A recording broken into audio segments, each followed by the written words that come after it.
دوستو یہ ہمارے سدیر احمد صاحب ہیں گڑی حبیب اللہ سے اور ضلع مانسہرہ سے، اور انہوں نے نیوزی لینڈ وائٹ کا ایک ٹرائی سیٹ لیا ہے، 2 فل بریڈر مادیاں اور ایک فل بریڈر نر، اور یہ ایک کارگو کیج ہوتا ہے 2000 روپے والا، اور 2 کیج یہ اس کو ابھی اتار کے دے رہے ہیں 4200 روپے والے۔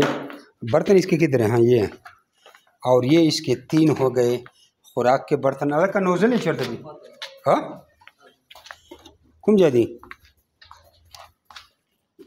اچھا وہ نوزلیں اٹھا کے لاتا ہے، 3 اس کی نوزلیں ہوں گی۔ اب آپ سے مزید آگے بات کرتے ہیں کہ کس لیے، کس مقصد کے لیے یہ انہوں نے بزنس پرپس کے لیے کاروبار کریں گے ہمارے ساتھ۔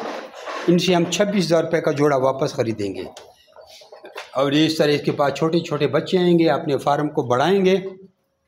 جب مال تیار ہوگا تو یہ 26,000 روپے فی جوڑا ہمیں دیں گے۔ ایک مادی 18 بچے بھی دے دیتی ہے، تو یار میں کہتا ہوں 5 جوڑے بھی ایک مادی سے آتے ہیں، اس کے بعد 2 مادیاں ہو گئی ہیں تو 10 جوڑے ہو گئے، 2,60,000 روپے ایک کلچ کا ان کو ملتا رہے گا۔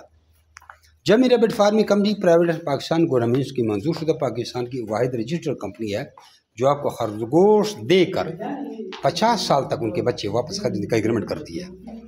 آپ بھی اپنا نام اور شہر کا نام واٹس اپ کر کے جمی ریبٹ کے ریگارڈنگ جمی بھائی سے ساری معلومات حاصل کر سکتے ہیں۔ خالی واٹس اپ پہ آپ میسج کریں، آٹومیٹکلی بھی آپ کو ہمارے واٹس اپ کے چینل کے اور گروپ کے لنک آ جائیں گے۔ چینل کے واٹس اپ کا ایک چینل ہے، اس کے اندر ساری معلومات آپ کو خود بخود مل جائے گی۔ موبائل نمبر آپ کو بتا رہا ہوں واٹس اپ کا 0300 یعنی 0300 2949494 یعنی 294 اردو میں دوبارہ بتاؤں 0300 294 0300 2949494 آپ کو ساری معلومات آ جائے گی ریبٹ کے ریگارڈنگ۔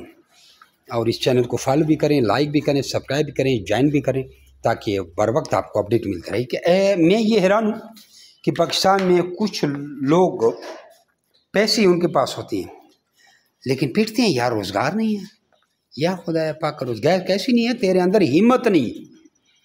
روزگار ہے، اور میں کہتا ہوں جو کاروبار کے شوقین ہیں، بزنس کرنے کے شوقین ہیں، ہر اپنا اپنا شوق ہوتا ہے، کوئی نوکری کا شوقین ہوتا ہے، کوئی کاروبار کا شوقین ہوتا ہے۔ جو کاروبار کے شوقین ہے اس سے اچھا کاروبار میں کہتا ہوں مل بھی نہیں سکتا، اور یہ بچے ہی آپ کو امیر بنائیں گے۔ لوگوں نے گایوں بچڑوں کی فارمنگ بھی کر کے دیکھی ہے، بھینسوں کی بھی دیکھی ہے، بھیڑوں کی بھی دیکھی ہے، طوطوں کی بھی دیکھ لی ہے، مرغوں کی بھی دیکھ لی ہے، لیکن یہ فارمنگ ایک ایسی فارمنگ ہے کہ آپ کو عجیب و غریب طریقے سے جو پرافٹ دیتی ہے وہ آپ کی سوچ سے بھی بالا تر ہوتا ہے۔ اب میں آپ کو کیسے سمجھاؤں، بس اللہ ہی آپ کو سمجھائے۔ اور اس کاروبار میں جو سوچے گا وہ پیچھے رہ جائے گا، جتنا زیادہ سوچے گا اتنا زیادہ پیچھے رہ جائے گا، اور جتنا زیادہ جلدی توکل کرے گا اتنا زیادہ آگے بڑھے گا۔ اور برکت اللہ تبارک و تعالیٰ کے ہاتھ میں ہے، انسان کے ہاتھ میں کچھ بھی نہیں۔ انسان ایک توکل کرے گا حلال روزگار کی۔ جزاکم اللہ خیرہ۔